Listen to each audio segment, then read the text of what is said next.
if you don't apply these 5 key principles to your 3D portfolio, I don't know how you expect to get any meaningful success in this industry. I'm gonna give you 5 ways that most people most commonly fuck up when they're making a 3D portfolio.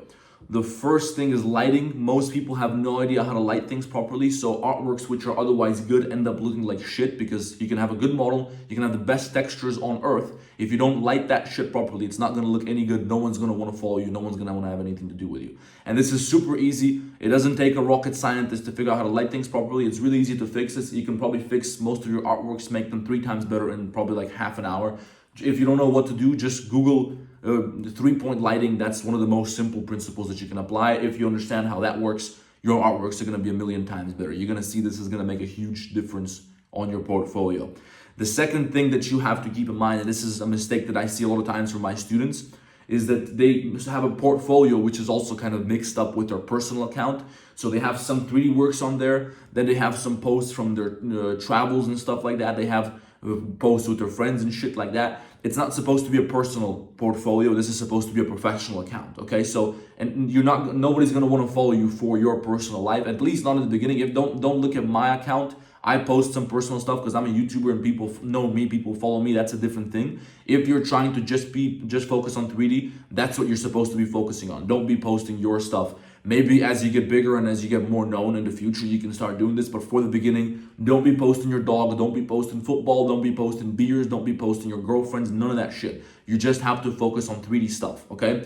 And this also brings us to part number 3, where also people tend to fuck up. It's not very clear what the purpose of your profile is, all right? It has to be very clear. You are a 3D artist and you have to be more specific. You have to find a particular subject that you're sticking to. For example, you are specializing in architectural visualization. You can get even more specific. You can say, I specialize in luxury villas for architectural visualization, okay? So you have to stick to a specific subject. Don't be making Minecraft animations here, weapons there, and then you're doing characters over here. Don't be all over the place. Focus on a subject so people who are interested in this topic, they have a good reason to follow you. Your account serves a purpose. The purpose of your account is to provide content on this particular subject. That's very important. You have to keep that in mind. That's gonna give people more reason to follow you, okay? Now, the fourth thing, and this is one of the most important things, this is where I don't understand why most people don't talk about this. Once you have your portfolio, that's not enough, because now you have to grow your account. You have to bring people's attention to your account. You have to sort of get some exposure for yourself.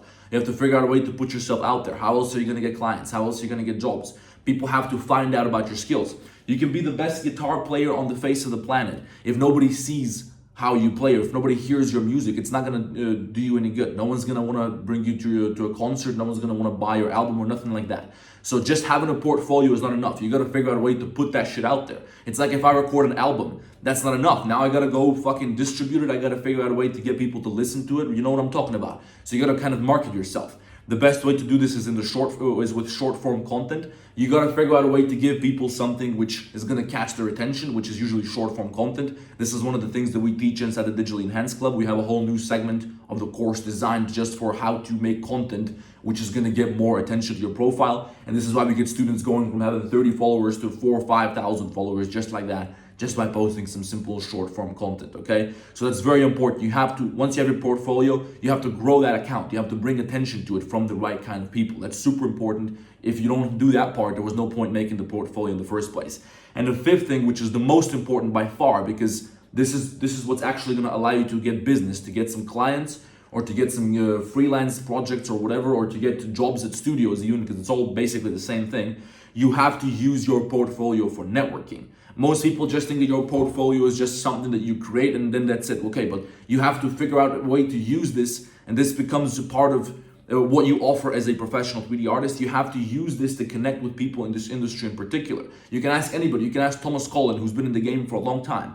The best way to get jobs in the industry is from your network. And you can use LinkedIn, you can use Instagram, you can use whatever. Just use this for networking. This is supposed to represent who you are as a professional. And just having your portfolio, like I said, is not enough. You have to figure out a way to make connections, whether you want to do it through creating content or whether you want to do it through socializing with people on social media or going to events in real life. There's a million different ways to do it. Step V Studio, for example, which is a cool studio which emerged from some students inside our Digitally Enhanced Club. They also went to real life events. They traveled around and they went to events where they could meet with all sorts of people and gain all sorts of connections. And that's why now they're dealing with 5-figure clients. So you have to use that shit for networking. That's the most important thing. That's the whole reason why you're creating your portfolio. So if you apply these tips, your portfolio is going to be a million times better. I'll see you in the next one.